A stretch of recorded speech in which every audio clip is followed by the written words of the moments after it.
Into the Rapids by Bradford H. Roby.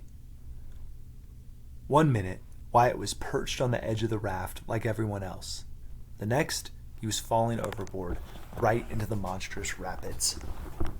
They were on the Arkansas River, navigating a 10-mile stretch of whitewater that passed through one of Colorado's deepest canyons. There were 7 people on the raft, 6 paddlers and Brody, their guide. Brody had cautioned them that some of the rapids would be intense. "Just follow my commands and we'll do fine," he yelled over the thundering river. Wyatt had become accustomed to Brody's instructions of "forward 1 stroke" and "forward 2," but now Brody was telling them to paddle backward. Just seconds earlier, they had freed another raft that was hung up on a rock by intentionally slamming into the stalled raft. But the momentum had caused their own raft to enter some tricky rapids too quickly. "All back, everyone, hard!" Brody shouted. "We do not want to hit this." But it was too late. The raft rammed into the canyon wall. As they bounced back, one end of the raft was sucked downward. Suddenly, water was pouring in everywhere. The paddlers struggled to keep their balance, but as the boat popped back up, Wyatt was thrown backward into the water. His body took off like a shot. He was overwhelmed by the river's frightful power. The water tossed him around, pummeling him with waves, pulling him under, thrusting him up. He caught breaths whenever he could.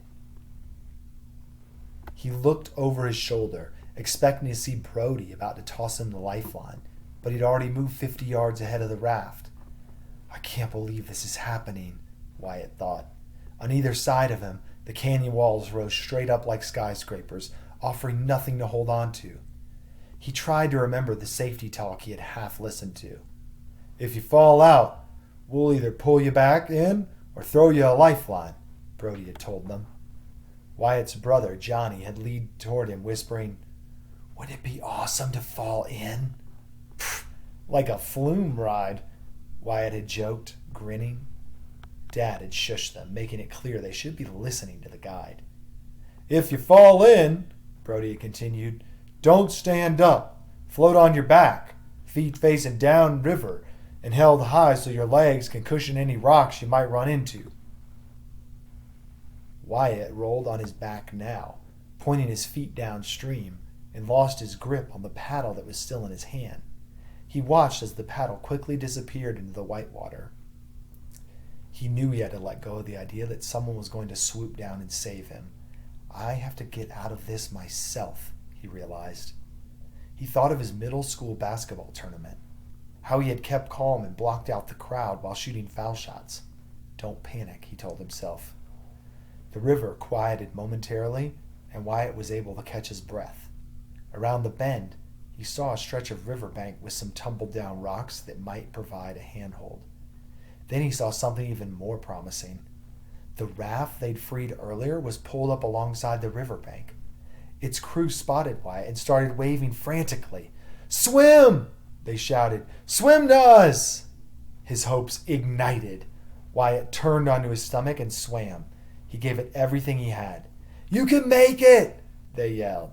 He was getting closer, but the relentless current was pushing him downstream, away from the raft.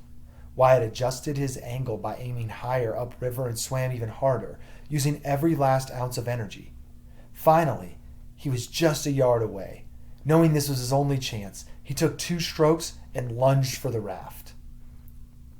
Immediately, he felt strong hands grabbing hold of his life vest and pulling him from the river.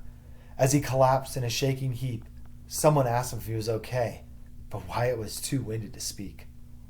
A moment later, his team's raft pulled up next to them. After Wyatt had recovered, Dad, Brody, and the other guide helped him climb into the raft. "You did a great job of getting out of a dangerous situation," Brody told him. "You really kept your head." Wyatt grinned self-consciously, and then Brody said, "Okay, team, we've got 1 more set of rapids today, and then we're home free." Wyatt looked at him in disbelief. "Don't worry, they're small," Brody said reassuringly. "Besides, the river's our only ticket home." Wyatt nodded as Brody handed him an extra paddle. He had a new respect for the river's power, but now that same power was going to carry him safely back. Brody pushed them off. "Forward paddle, everyone!" he called, and they started home.